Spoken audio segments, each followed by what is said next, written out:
तो welcome to all my dear student. मैं Mukesh sir आप सभी का स्वागत करते हैं स्टूडेंट आज की इस महत्वपूर्ण क्लास में। स्टूडेंट अगर आप सभी भी एसएससी जीडी कांस्टेबल 2024 में अगर आप सभी का परीक्षा भी 1 तारीख 5 तारीख 7 तारीख या 11 तारीख या 12 मार्च को है, अगर आप सभी इस क्लास को देख रहे हैं तो आप सभी से एक ही रिक्वेस्ट है कि आप लोग इस क्लास को स्टूडेंट एंड तक जरूर देखिएगा, क्योंकि आज के क्लास के अंदर मैं आप सभी के लिए स्टैटिक जीके के 150 मोस्ट इंपोर्टेंट क्वेश्चन लेकर आया हूं, जिसमें कि इस क्लास के अंदर से स्टूडेंट आप सभी के एग्जाम में 5 से 10 नंबर हमेशा के लिए दोस्तों कंफर्म हो जाएगा। अगर आप सभी भी एग्जाम देने जा रहे हैं या आप सभी देने जा रहे हैं या जाने वाले, तो आप सभी के लिए आज की क्लास इंपोर्टेंट होने वाला है। एंड स्टूडेंट आप सभी से हाथ जोड़कर रिक्वेस्ट है कि परीक्षा में जाने से पहले एक बार इस क्लास को इन तक आप सभी जरूर देखेगा, जो कि बहुत ही छोटा सा क्लास है। आप सभी इस क्लास को इन तक देख करके जुड़ जाइएगा। तो चलिए स्टूडेंट आज की इस क्लास को स्टार्ट करते हैं। तो पहले प्रश्न की ओर बात करते हैं स्टूडेंट। आप सभी का पहला प्रश्न क्या पूछा जा रहा है? पहला प्रश्न करे कि गौतम बुद्ध का बचपन का नाम क्या था?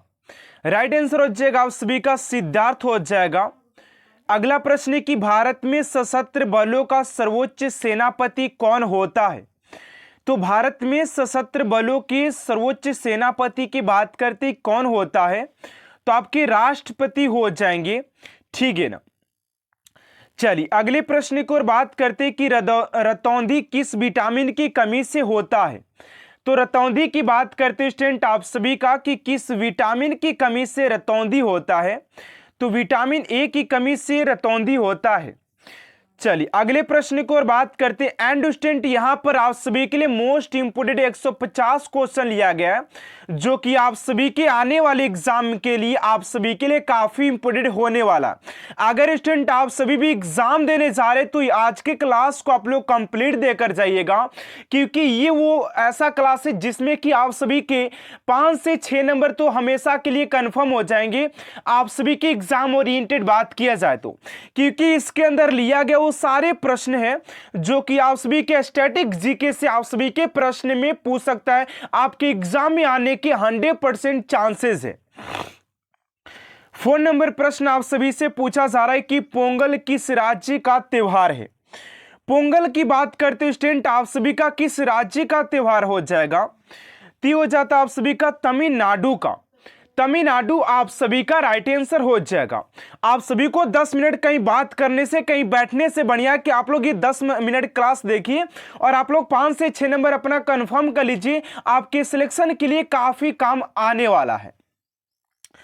चलिए 5 नंबर प्रश्न आप सभी से पूछा जा रहा है कि गिद्दा और भांगड़ा किस राज्य के लोक नृत्य है? गिद्दा और भांगड़ा किस राज्य का लोक नृत्य है? तो ये हो जाएगा आप सभी का पंजाब का। ऑप्शन नंबर आप सभी का पंजाब इज राइट आंसर हो जाएगा। चलिए अगले प्रश्न की ओर बात करते आप सभी का 6 नंबर प्रश्न स्टूडेंट क्या पूछा जा रहा है? उससे पहले स्टूडेंट आप सभी से एक छोटा सा रिक्वेस्ट है कि अभी तक आप सभी मेरे चैनल को सब्सक्राइब नहीं किए तो प्लीज स्टूडेंट चैनल को सब्सक्राइब कर साथ साथ बेल आइकन को प्रेस कर दीजिएगा, ताकि ऐसा मोस्ट इंपोर्टेंट क्लास स्टूडेंट आप तक सबसे जल्द पहुंचते रहे। तो 6 नंबर प्रश्न आप सभी से कहा जा रहा है कि टेलीविजन का आविष्कार किसने किया था? टेलीविजन आप सभी के आविष्कार से भी एक प्रश्न हमेशा एग्जाम में पूछा जाता है, वो चाहे कोई भी शिफ्ट की बात की जाए, कोई भी शिफ्ट हो तो उससे आप सभी के एग्जाम में 1 से 2 प्रश्न पूछा ही जाता है। तो टेलीविजन के आविष्कार की बात करते हैं तो जॉन लोगी बेट्स हो जाएंगे। और आप सभी के मोबाइल फोन की बात किया जाए तो आप सभी के ग्राहम बेल हो जाएंगे। पंखा की बात किया जाए तो हिलर हो जाएंगे, ठीक है ना। चलिए अगले प्रश्न को और बात करते हैं आप सभी का 7 नंबर प्रश्न यहाँ पर क्या पूछा जा रहा है? तो 7 नंबर प्रश्न कर रहा है कि भारत की पहली महिला शासिका कौन थी? भारत की पहली महिला शासिका कौन थी? तो राइट आंसर हो जाएगा आप सभी का रजिया सुल्तान हो जाएंगी। आप सभी को क्लास को ऐसे देखिए, ध्यान से देखिए, ताकि आप लोग को दूसरा बार क्लास देखने का जरूरत ना पड़े और आप सभी को रिवीजन करने का भी जरूरत ना पड़े, क्योंकि मैं इस क्लास के अंदर आप सभी को एक क्वेश्चन को 2 से 3 बार पढ़ने वाला हूं, जिससे कि आप लोगों को क्लास के अंदर ही सारे प्रश्न आप सभी को याद हो जाए, जिससे कि आप लोगों को एक्स्ट्रा समय इस क्लास के अंदर देना न पड़ जाए, ठीक है ना। तो भारत की पहली महिला शासिका की बात करें तो आपसी के रजिया सुल्तान हो जाएंगी। चलिए अगला प्रश्न है कि मछली किसकी सहायता से सांस लेती है? मछली किसकी सहायता से सांस लेती है? तो ये हो जाएगा गलफड़े। गलफड़े आप सभी का राइट आंसर हो जाएगा। अगला प्रश्न है कि इंकलाब जिंदाबाद का नारा किसने दिया था? तो इंकलाब जिंदाबाद के नारे की बात करते स्टूडेंट आप सभी का तो भगत सिंह हो जाएगा। अब देखिए यहां पर बहुत सारे स्टूडेंट को ये लग रहा होगा कि सर ये क्वेश्चन तो बाकी क्वेश्चन से इजी है, लेकिन मैं आप सभी को बता दूं कि आप जिस एग्जाम की प्रिपरेशन कर रहे हैं उस एग्जाम में यूपीएससी लेवल का एक क्वेश्चन नहीं पूछा जाता है। आप सभी के ऐसे नॉर्मल क्वेश्चन ही पूछे जाते हैं, लेकिन आप लोग के रिवीजन न होने के कारण, क्वेश्चन याद न होने के कारण आप लोग ऐसे क्वेश्चन को मिस कर देते हैं और फिर बोलते हैं कि यार क्वेश्चन तो बहुत ही हल्का था, लेकिन हम लोग को याद न होने के कारण से हम लोग क्वेश्चन को नहीं कर पाए। तो इसीलिए इस क्लास को और टोटली 150 क्वेश्चन लाए हैं ताकि आप लोग को 150 क्वेश्चन बहुत ही कम समय में क्वेश्चन को आप लोग कंप्लीट कर पाए। ठीक है ना। चलिए अगले प्रश्न की ओर बात करते हैं। आप सभी का 10 नंबर प्रश्न यहां पर पूछा जा रहा है कि भारत का राष्ट्रीय गीत कौन सा है? तो भारत के राष्ट्रीय गीत के बारे में बात करते स्टूडेंट कौन सा हो जाएगा? तो वंदे मातरम हो जाता है। वंदे मातरम आप सभी का राइट आंसर हो जाएगा। अगला प्रश्न है कि दिल्ली सल्तनत राज्य का विस्तार किस शासन के समय में सबसे अधिक था? दिल्ली सल्तनत राज्य का विस्तार किस शासन के समय सबसे अधिक था? तो ये हो जाएगा आप सभी का मोहम्मद बिन तुगलक के शासनकाल में हुआ था। मोहम्मद बिन तुगलक आप सभी का राइट आंसर हो जाएगा। और आप सभी को इस क्वेश्चन का राइट आंसर देना है कि वंदे मातरम जो भारत का राष्ट्रीय गीत है उसके रचयिता कौन है? ठीक है ना। चलिए 12 नंबर प्रश्न पूछा जा रहा है कि किस मुगल शासक के समय में मुगल साम्राज्य का विस्तार सबसे अधिक था? तो मुगल शासक की विस्तार की बात करते किस शासन में अत्यधिक था? तो औरंगजेब हो जाएगा। चलिए अगले प्रश्न की ओर बात करते आप सभी का 13 नंबर प्रश्न पूछा जा रहा है कि भारत का राष्ट्रीय गीत किसने लिखा था? तो भारत के राष्ट्रीय गीत के रचयिता की बात करते हो आप सभी का हो जाएंगे बंकिम चंद्र चटर्जी हो जाएंगे। बंकिम चंद्र चटर्जी आप सभी का राइट आंसर हो जाएगा। चलिए अगले प्रश्न की ओर बात करते हैं।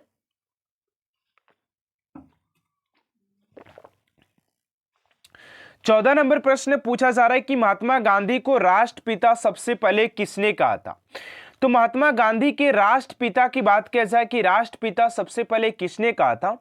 तो नेताजी सुभाष चंद्र बोस जी ने पहली बार गांधी जी को आपसी के राष्ट्रपिता के नाम से पुकारे थे। चलिए अगला प्रश्न आपसी का 15 नंबर कि हमारा राष्ट्रीय पंचांग कौन सा है?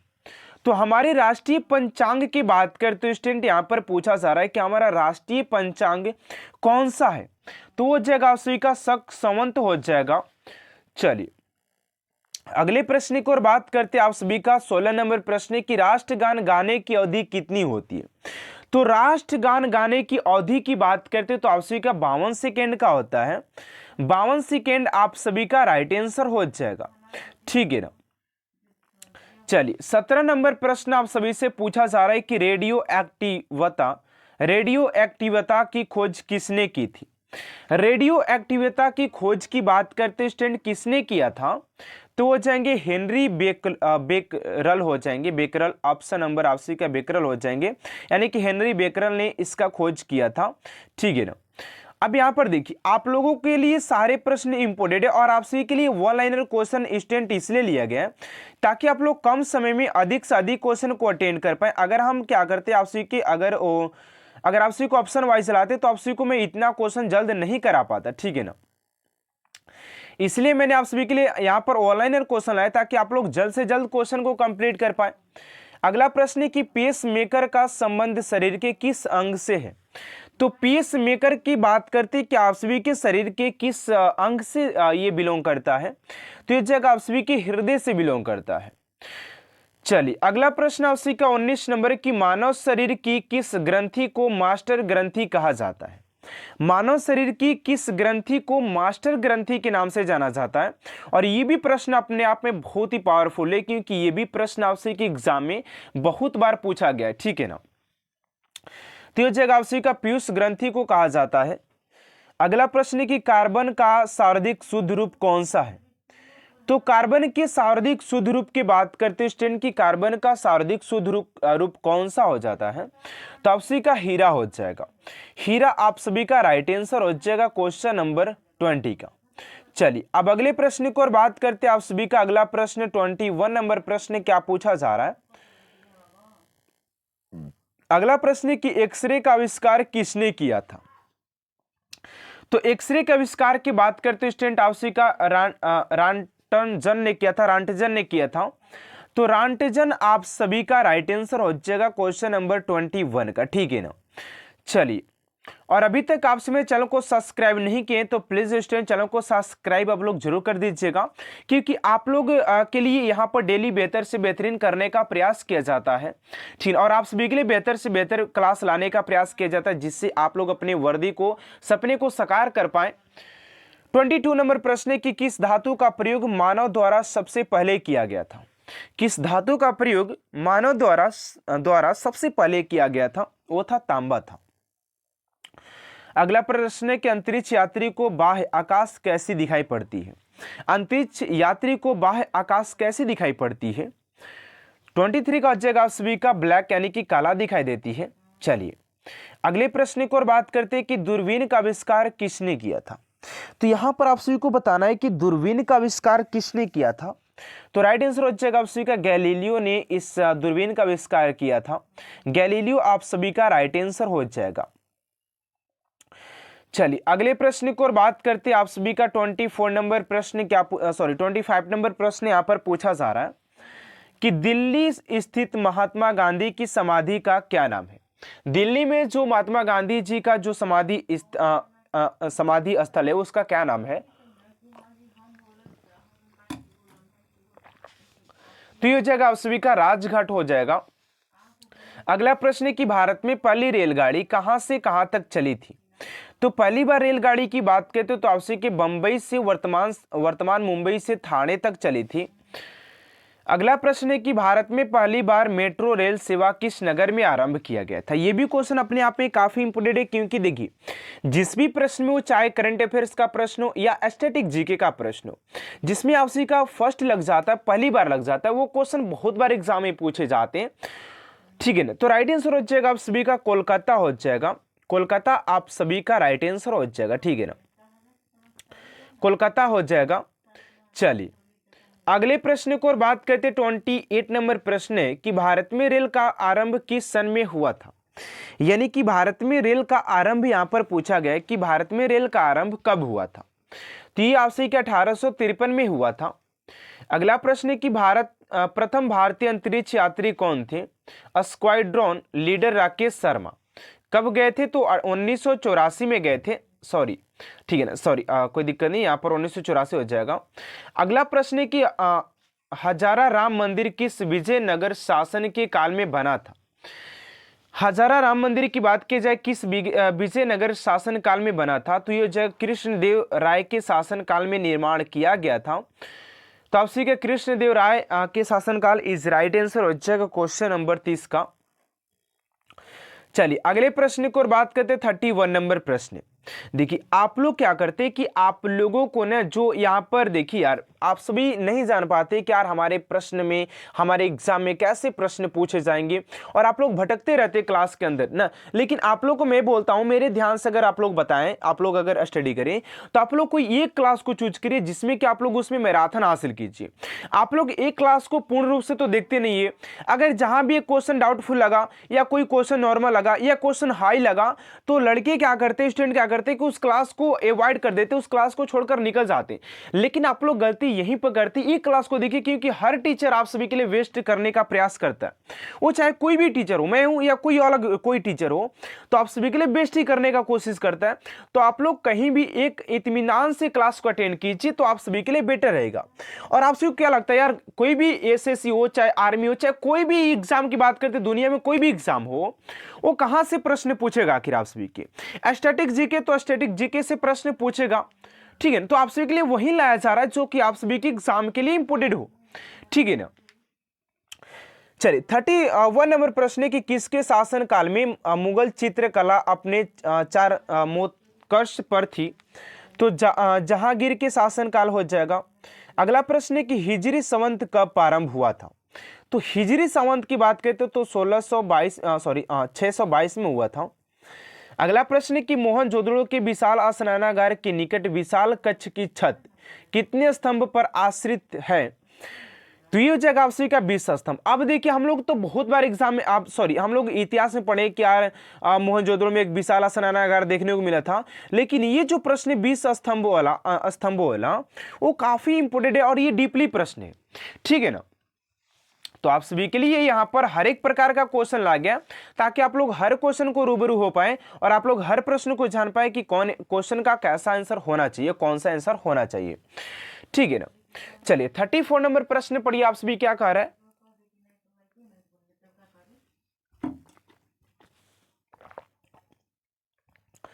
तो 31 नंबर प्रश्न कर रहा है कि मेगास्थनीज के अनुसार जन साधारण के लिए दूसरा निषेध क्या है। तो असत्य है। अगला प्रश्न किस सामवाहन शासन के सक्षण नहपाण के सिक्के को पुनः जारी किया। तो गौतमी पुत्र सातकड़ी ने।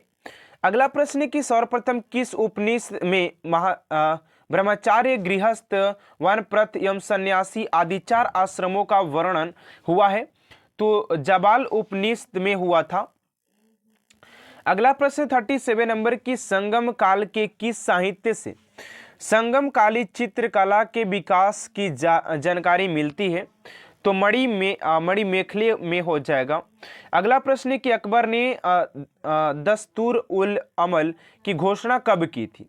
तो 1882 में किया था, 1582 में ऑप्शन नंबर आपसे का हो जाएगा, ठीक है ना। अगला प्रश्न है कि शाहजादे के रूप में शाहजहां का क्या नाम था। तो खुर्रम हो जाएगा। अगला प्रश्न 40 नंबर प्रश्न है कि तुर्कों द्वारा प्रथम बार वास्तविक चाप ट्रू आर्च का प्रयोग किस मकबरा में किया गया था। तो आपसी के वल्वन के मकबरा में किया गया था। अगला प्रश्न है कि ऋग्वेद का छठा मंडल किस ऋषि को समर्पित है। तो भरद्वाज ऋषि हो जाएंगे। पुनर्जन्म से संबंधित प्रथा का वर्णन किस उपनिषद में है। तो आप सभी का हो जाएगा बृहदारण्यक उपनिषद में हो जाएगा। अगला प्रश्न है कि सम्राट अशोक का एक लघु शिलालेख भ्राभु में है, किस राज्य में है। तो ये राजस्थान में हो जाएगा। जयपुर में स्थित इस शिलालेख को खोज 1840 ईस्वी में कैप्टन वर्ट ने किया था, ठीक है ना। अगला प्रश्न है कि गुप्त साम्राज्य के किस शासन को ह्वेनसांग के द्वितीय कहा गया। तो कुमारगुप्त द्वितीय हो जाएंगे। चलिए अगला प्रश्न है कि बदायूं में स्थित हौजे सामी का निर्माण सल्तनत काल के किस शासन ने कराया था। तो आपसी के इल्तुतमिश हो जाएगा। अगला प्रश्न है कि मुगल काल में परगने के खजांची को क्या कहते थे। तो आपसी को फोतदार कहते थे, फोतदार हो जाएगा। अगला प्रश्न है कि अकबर ने इबादत खाने में सभी धर्मों के लोगों के प्रवेश की अनुमति किस वर्ष दी थी। तो आप सभी का 1578 में दिया था। अगला प्रश्न है कि लॉर्ड हेडिंग का भारत में शासनकाल क्या है। तो आपसी का 1844 से लेकर 1848 हो जाएगा। अगला प्रश्न है कि अंतर्राष्ट्रीय महिला दिवस किस तिथि को मनाया जाता है। तो आपसी के 8 मार्च को मनाया जाता है। विधवा पुनर्विवाह अधिनियम कब पारित किया गया। तो आपसी के 1856 में लॉर्ड कैनिंग के काल में आपसी के किया गया था।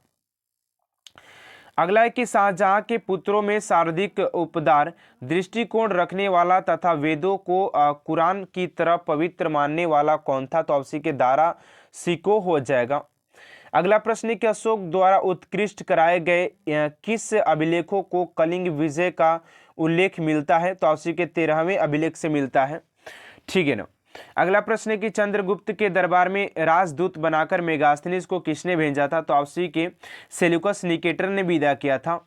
तो आपसी के Seleucus Nicator is right answer हो जाएगा।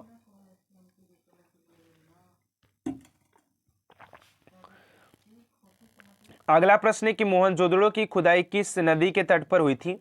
तो सिंधु नदी के तट पर हुआ था। अगला प्रश्न है सम्राट कनिष्क किस धर्म के अनुयायी थे। तो आपसी के महायान धर्म हो जाएगा।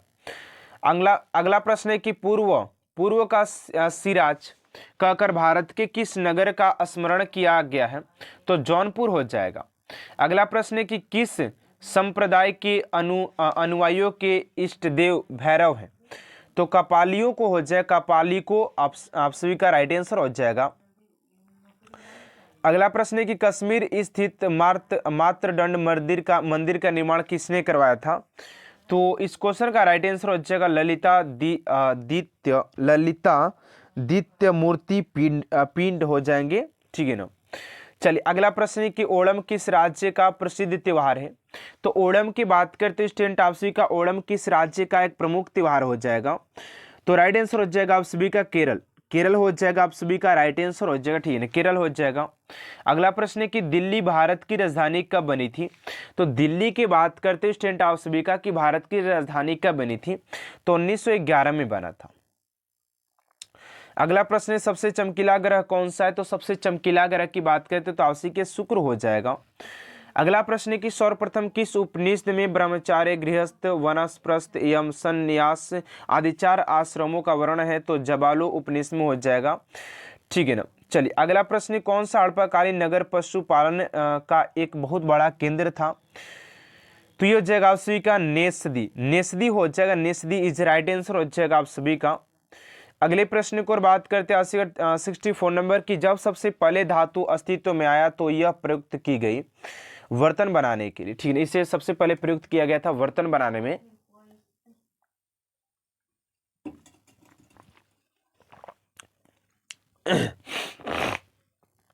चलिए अगला प्रश्न है कि सिंधु सभ्यता के उत्तर छोर और दक्षिणी छोर के बीच की दूरी 1400 किलोमीटर है।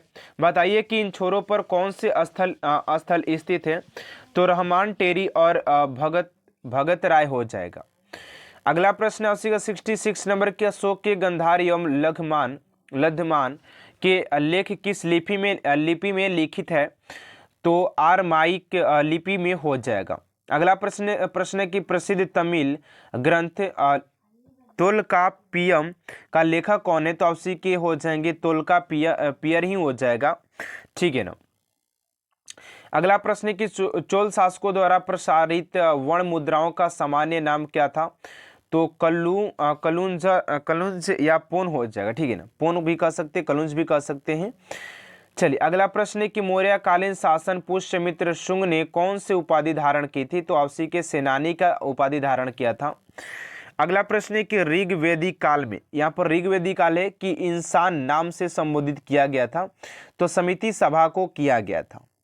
अगला प्रश्न है कि विश्व रेड क्रॉस दिवस किस तारीख को मनाया जाता है? तो विश्व रेड क्रॉस की बात किया जाए तो आपसी के 8 मई को मनाया जाता है। अगला प्रश्न है कि हिंदी दिवस कब मनाया जाता है? तो आपसी के 14 सितंबर को मनाया जाता है हिंदी दिवस। संविधान के किस अनुच्छेद द्वारा हिंदी को राष्ट्रभाषा घोषित किया गया? तो आपसी के अनुच्छेद 343 हो जाएगा। और आप सभी के मैं बता दूं कि आपसी के अनुच्छेद हो या संविधान हो या उसके संशोधन से बात किया जाए तो आपसी के एग्जाम में हर बार एग्जाम में प्रश्न पूछा जाता है और पूछा भी जाएगा आपसी के एग्जाम में, ठीक है ना। अगले प्रश्न को और बात करते हैं 74 नंबर है कि ओलंपिक खेलों की एकल स्पर्धा में स्वर्ण पदक जीतने वाली एकमात्र भारतीय कौन है? तो आपसी के अभिनव बिंद्रा हो जाएंगी। चलिए अगला प्रश्न 75 नंबर के, ओलंपिक खेलों का आयोजन कितने वर्ष बाद होता है? तो आपसी के 4 वर्ष बाद किया जाता है। अगला प्रश्न है कि सन 2016 में ओलंपिक खेल कहाँ हुए? तो रियो डी जेनेरो में हुआ था। चलिए अगला प्रश्न, अंतर्राष्ट्रीय मानव अधिकार दिवस कब मनाया जाता है? तो अंतर्राष्ट्रीय मानव अधिकार दिवस की बात करते हैं तो आपसी के 10 दिसंबर को मनाया जाता है। चलिए अगला प्रश्न है कि हरियाणा की कौन सी नस्ल की भैंस प्रसिद्ध है? हरियाणा की कौन सी नस्ल की भैंस प्रसिद्ध है? तो मुर्रा हो जाएगा। अगला प्रश्न है कि प्रसिद्ध शीतला माता मंदिर कहाँ स्थित है? तो गुड़गांव में हो जाएगा। अगला प्रश्न है कि विशाल हरियाणा पार्टी किसने बनाई थी? तो आपसी के राम वीरेंद्र सिंह हो जाएंगे। अगला प्रश्न है 84 नंबर की, भगवान बुद्ध को ज्ञान प्राप्ति कहाँ हुई थी? तो बोध गया में हुआ था। आर्य समाज की स्थापना किसने किया? स्वामी दयानंद ने किया था। पंजाबी भाषा की लिपि कौन सी है? तो गुरुमुखी है। अगला प्रश्न 84 नंबर की भारत की प्रमुख भूमि का दक्षिणतम किनारा कौन सा है? तो कन्याकुमारी हो जाएगा। कौन सा हो जाएगा आप सभी का? तो कन्याकुमारी इज राइट आंसर हो जाएगा। चलिए, भारत में सबसे पहले सूर्य किस राज्य में निकलता है? तो अरुणाचल प्रदेश में। जब भारत की बात किया जा रहा है, इंसुलिन का कौन सा प्रयोग बीमारी किस उपचार के लिए किया जाता है? किस बीमारी के उपचार के लिए किया जाता है? तो मधुमेह के लिए इंसुलिन का प्रयोग किया जाता है। बिहू किस राज्य का प्रसिद्ध त्योहार है? तो ऑप्शन का असम का हो जाएगा। कौन सा विटामिन आंवले में प्रचुर मात्रा में मिलता है? तो ऑप्शन के विटामिन सी हो जाएगा। एंड अगला प्रश्न है कि भारत का प्रथम गवर्नर जनरल कौन था? तो ऑप्शन के विलियम वेटिंग हो जाएंगे। ठीक है ना। अगला प्रश्न 90 नंबर की कागज का आविष्कार किस देश में हुआ था? तो ऑप्शन के चीन में ही हुआ था सर्वप्रथम। और ऑप्शन का सिविल जो एग्जाम था वो सबसे पहले चीन में ही किया गया था। अगला प्रश्न है कि भारत का राष्ट्रीय पशु कौन सा है? तो बाघ हो जाएगा। भारत का राष्ट्रीय पक्षी की बात किया जाए तो मोर हो जाएगी। चलिए, अगला प्रश्न है कि भारत का राष्ट्रीय जलीय जीव कौन सा है? तो गंगा डॉल्फिन हो जाएगा। अगला प्रश्न है कि भारत का राष्ट्रीय फल तो आम हो जाएगा। भारत का राष्ट्रीय फूल कमल हो जाएगा। ठीक है, चलिए, भारत का राष्ट्रीय पेड़ बरगद हो जाएगा। भारत का राष्ट्रीय खेल हॉकी हो जाएगा। और कह रहे कि भारत के राष्ट्रीय झंडे की लंबाई और चौड़ाई अनुपात कितना है? तो 3:2 हो जाता है। ये भी प्रश्न आप सभी के अभी फिलहाल में जो बिहार पुलिस का एग्जाम हुआ था ना, उसमें भी प्रश्न पूछा था। तो आप सभी के भी एग्जाम में पूछे जाने के 100% चांसेज है। ठीक है ना। अगला कि भारत का राष्ट्रीय गान किसने लिखा था? तो रविंद्रनाथ टैगोर हो जाएंगे। जलियांवाला बाग हत्याकांड कब वो कहाँ हुआ था? तो 1919 में अमृतसर। 13 अप्रैल 1919 में आपसी का अमृतसर में हुआ था। अगला प्रश्न है कि 1939 में कांग्रेस छोड़ने के बाद सुभाष चंद्र बोस ने किस दल की स्थापना की? तो फॉरवर्ड ब्लॉक की स्थापना किया था। अगला प्रश्न है कि पंजाब केसरी किसे कहा जाता है? तो लाला लाजपत राय को कहा जाता है। सार्डन्स की हत्या किसने किया? तो भगत सिंह ने किया था। 1857 के विद्रोह में किसने अपना बलिदान सबसे पहले दिया था? तो मंगल पांडे जी ने दिया था। ठीक है ना। भारत की पहली महिला राज्यपाल कौन थी? तो सरोजिनी नायडू हो जाएंगी। अगला प्रश्न है कि माउंट एवरेस्ट पर 2 बार चढ़ने वाली पहली भारतीय महिला कौन थी? तो पहली महिला की बात की जाए, भारतीय नहीं है, तो संतोष यादव हो जाएंगी। अगला प्रश्न है कि मौर्योत्तर काल में अधिकांश शिल्पी किस जाति से के थे? तो क्षुद्र जाति के हो जाएंगे। अगला प्रश्न है कि क्षेत्रफल की दृष्टि से भारत में सबसे छोटा राज्य कौन सा है? तो गोवा हो जाएगा। सल्तनत काल में स्वतंत्र कृषि विभाग की स्थापना किस सुल्तान ने की थी? तो आपसी के मोहम्मद तुगलक हो जाएगा। चलिए, अगला प्रश्न है कि विजयनगर साम्राज्य का तुलुवंशीय शासन कृष्णदेव राय ने किस प्रसिद्ध ग्रंथ की रचना की थी? तो अमुक्त माल्यद। अगला कि अकबर ने जजिया नामक कर किस वर्ष बंद कराया? तो 1564 में। अगला प्रश्न है कि मुगल काल में धार्मिक प्रवृत्ति के व्यक्ति की अनुदान के रूप में दी जाने वाली भूमि को क्या कहते हैं? तो मदद ए माल कहते हैं। अगला प्रश्न है कि सूर्य उदय का देश के नाम से कौन सा देश प्रसिद्ध है? तो जापान हो जाएगा आप सभी का। चलिए, अगला प्रश्न है कि मोहम्मद सालेह द्वारा रचित किस ग्रंथ में शाहजहां के अंतिम 2 वर्षों का जानकारी मिलती है? तो अमल ए सालेह में मिलती है। अगला प्रश्न है कि भारत की पहली महिला मुख्यमंत्री तो श्रीमती सुचेता कृपलानी हो जाएंगी। हरियाणा के पहले मुख्यमंत्री कौन थे? तो पंजाब पंडित भगवत दयाल शर्मा हो जाएंगे। चलिए, अगला प्रश्न है कि संयुक्त राष्ट्र संघ की स्थापना कब हुई? तो 24 अक्टूबर 1945 को हुआ था। संयुक्त राष्ट्र संघ का मुख्यालय आपसी के न्यूयॉर्क में हो जाएगा। संयुक्त राष्ट्र संघ के पहले सचिव की बात की जाए तो त्रिगवेली हो जाएंगे। अगला प्रश्न है कि इस समय संयुक्त राष्ट्र संघ के कितने देश सदस्य हैं? तो 193 देश हो जाएंगे। अगला प्रश्न है कि संयुक्त राष्ट्र संघ सुरक्षा परिषद के कितने देश सदस्य होते हैं? तो 15 हो जाएंगे। अगला प्रश्न है संयुक्त राष्ट्र संघ सुरक्षा परिषद के कितने देश अस्थायी सदस्य हैं? तो ऑप्शन के 5 सिर्फ अस्थायी हो जाएंगे। अगला अंतर्राष्ट्रीय न्यायालय कहाँ पर स्थित है? तो द हेग हॉलैंड में हो जाएगा। संयुक्त राष्ट्र संघ के वर्तमान महासचिव हैं तो ऑप्शन के बान की मून हो जाएंगे। अगला प्रश्न, संयुक्त राष्ट्र महासभा में हिंदी में भाषण देने वाले भारतीय कौन थे? तो ऑप्शन अटल बिहारी वाजपेयी जी हो जाएंगे। अगले प्रश्न को और बात करते हैं। ठीक है ना।